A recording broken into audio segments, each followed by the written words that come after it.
Bauchiero. I am the production manager here at Rogers Gardens, and I'm here with Suzanne Hetrick. I work in outdoor horticulture, and Go ahead.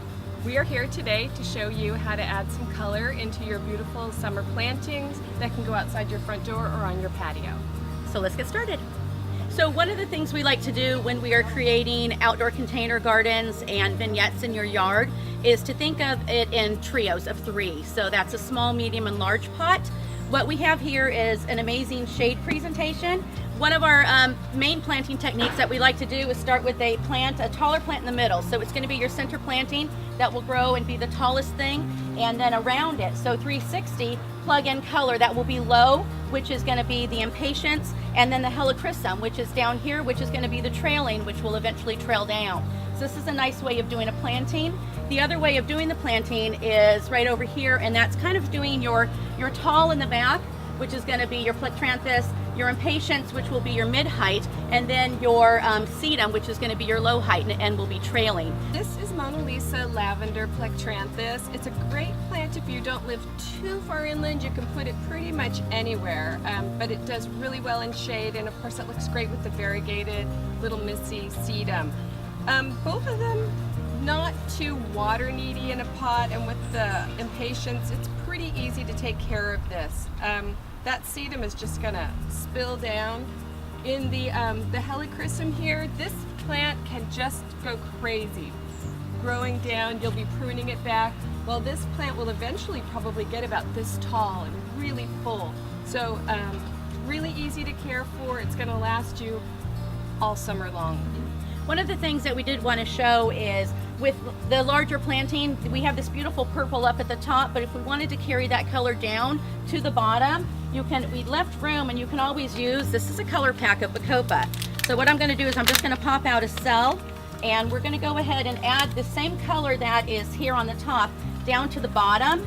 And those are just easy little plants. So when you're visually looking at this, your eye is going to go up here with your beautiful purple, then you have your pinks, and you trail down again to your purple with the Bacopa, and it's just a nice look that you can plant all the way around it. We have some sample pots here for you that can be great in your patio. Again, these are all sun pots that will add the spark of color to your patio for your entertaining for the summer. Again, Suzanne's going to talk to the plants, but a couple of them that just, if you can see the contrast, is amazing. This is a geranium, and it's called Mrs. Pollock geranium. It does have a little bit of an orangey red flower that will come up, but that actually isn't the highlight of the plant itself. The leaf itself and the attention to detail of the leaf is really what you want to see in this, and what really makes the arrangement. Along with that, when we planted these, we were looking at dark and light and contrasting the orange and the dark green of the leaf here, bringing down your color of a little bit limey green, so it actually opens it up, and just your eye just flows from the orange all the way down to the lime green. So, and we have a lot of different elements that we added to these. Creeping rosemary, which you originally normally wouldn't see in plantings, we added to this whole section here that kind of ties everything in together, and just looks absolutely fantastic. This is Mimulus. It's a California native. It's drought tolerant, and it grows up and kind of will start to spread a little bit. It comes in many, many colors. It's just gorgeous, and it's really hardy. This is Agastache. It's also not really a native, but so close to it, and the leaves smell like mint. They're just gorgeous. I think you can make a tea out of it. Hummingbirds love both of these plants. So if you're into getting hummingbirds to your garden, these two are going to do great. They're going to provide you with color all summer. And then these little gold coins are beautiful. You may have seen them planted in front of Rogers. They look amazing right now. But all of these planters, except for maybe this plant right here, although yeah, it'll work, they're all drought tolerant. This couldn't be easier for someone who might be going on vacation or just isn't quite as attentive to their plants. Yeah. These are all super great for you. Okay, we have a couple more sun pots here. These are a little bit larger, but again, these are going to keep you happy all summer long. We've got some beautiful cleome. We've got some great osteospermums here and some beautiful bacopa falling out of it. We've got some Dianella over there, some carpet rose. This is going to take a little water just to keep the cleome and the bacopa happy, but for the most part it's going to make you happy the entire summer long.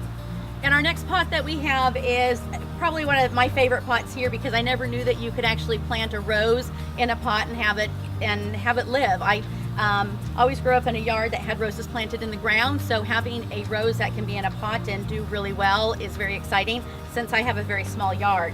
So what we did is we combined 3 different types of plants and textures to make, I think, a very interesting pot. We have variegated Dianella in the back, kind of as a backdrop. So when you see the rose and you look at the Dianella, your eye is just kind of drawn back here. It just looks fantastic. We have our carpet rose next. We chose a nice soft pink one that plays contrast off of the dark chocolate brown pot, which we're pretty excited about. And then we have a limey green bacopa that just kind of sets the whole thing off. So as this grows, your carpet rose is going to drape down. Your Dianella again stays as your backdrop, and then you have your bacopa that just kind of starts to drip down also. So it just makes one beautiful pot for your patio. And the carpet rose will bloom on and off all year. It's not like a regular rose where you have to trim it back in January. You can just keep trimming it back as the whole year goes on and keep it blooming and blooming and blooming, drought tolerant as well. I'm Lisa. For Suzanne and myself, we'd like to thank you for watching our video. And we wanted to remind you again that Rogers isn't just beautiful color bowls. You can come in, you can pick out plants that you like that are unique to you and build beautiful, colorful summer containers. Thank you. Good job.